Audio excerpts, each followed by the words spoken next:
အဲ့တော့ဓမ္မစရိယာစခုနဆရာပြောတဲ့အတိဆိုတဲ့ဟာဒီဓမ္မစရိယာစဟာလားဆိုတော့အဲ့တော့38မှာပါတဲ့ဓမ္မစရိယာလူကြီးလူကောင်းလူကောင်းတွေကျင့်သုံးတယ်ဟာလေအကျင့်ကောင်းမြတ်သောအကျင့်လို့လူတွေရဲ့ဝစီဒုစရိုက်ဘယ်နှပါရှိရအကာယဒုစရိုက်ဘယ်နှပါရှိရကာယဒုစရိုက်မေးပါရကာယဒုစရိုက်ဘယ်နှပါ3ပါအဝေးသိရင်လည်းဒါတော့သိရဘာရဲ့တော့ဘာလဲဘယ်လိုရှိရလဲပါဏာနိပါဒာသူ့တင်သူများတို့ကိုတတ်ခြင်းနောက်တစ်ခုပါရှိလဲကာယကံအဖဲလို့တာကာယဒုစရိုက်ကာမေသူမိစ္ဆာဆိုတာရှိရင်နောက်ပါရှိလေ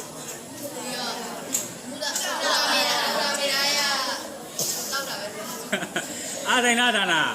ဘာလဲသူများဟုတ်လားကာယဒုစရိုက်ဘယ်နှပါ3ပါဝစီဒုစရိုက်ကို4ပါဘာလဲဟဲ့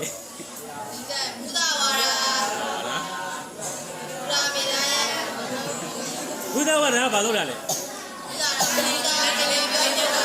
ညာပြောဆိုဟုတ်လားသူစရိတ်ဆိုတာတော့ရှောင်းသူစရိတ်ဆိုတာ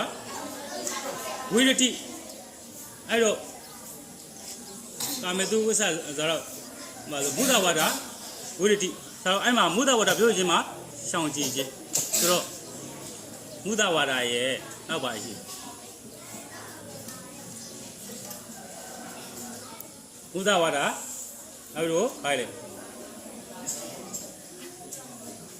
တိတုနဝါစာဘာလဲ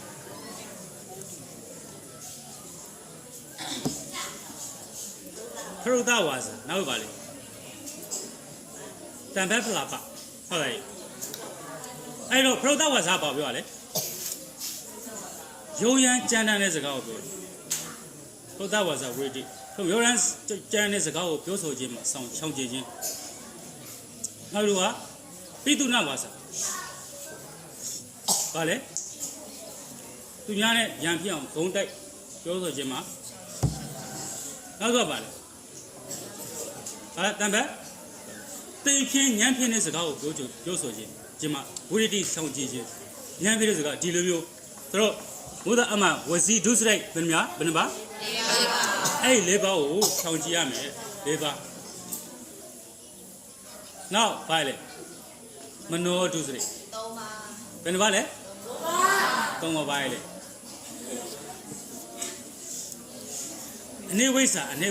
အနေဝိဇ္ဇာဘာပြောလဲ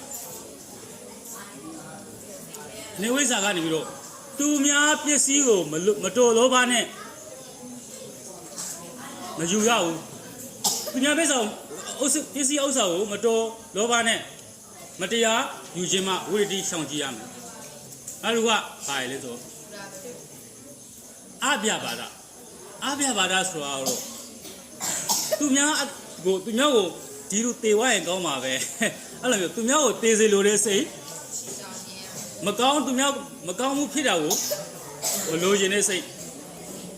ဟုတ်နော်ဝိရတိရှောင်ကြည့်ရမယ်သူများအောက်ကိုတေစေတဲ့စိတ်သူများကိုပစ္စည်းစေချင်တဲ့စိတ်ပါလေခုနပါလေနောက်ပြီးတော့ပါလေတမာဒိဋ္ဌိပေါ့တမာဒိဋ္ဌိအယူမှန်ခြင်းအမြင်မှန်ရှိရမယ်အဲ့တော့ဘယ်နှပါရှိတာခုနက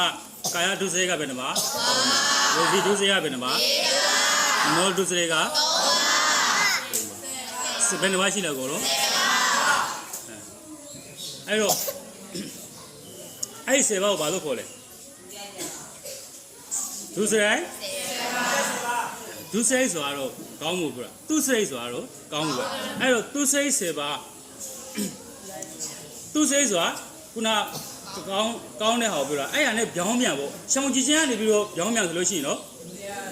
သူစရိတ်မရှောင်ကြည့်ရင်ပေါ့မဟုတ်လားအဲ့တော့အဲ့ဒါကအခြေခံလေးကိုသိထားရမယ်ဥပမာဆိုတော့ကိုကစိတ်နဲ့မနှောနဲ့တွေးတော့မယ်ဆိုလို့ရှိရင်လေသူများကိုသိစင်နေတဲ့စိတ်ပြည့်စည်ခြင်းနေတဲ့စိတ်မထားဘူး အဲ့ဒါမှရှောင်ကြည့်ရမယ်အဲ့ဒါကိုလူချင်းဝဲအခြေခံသဘောတရားရ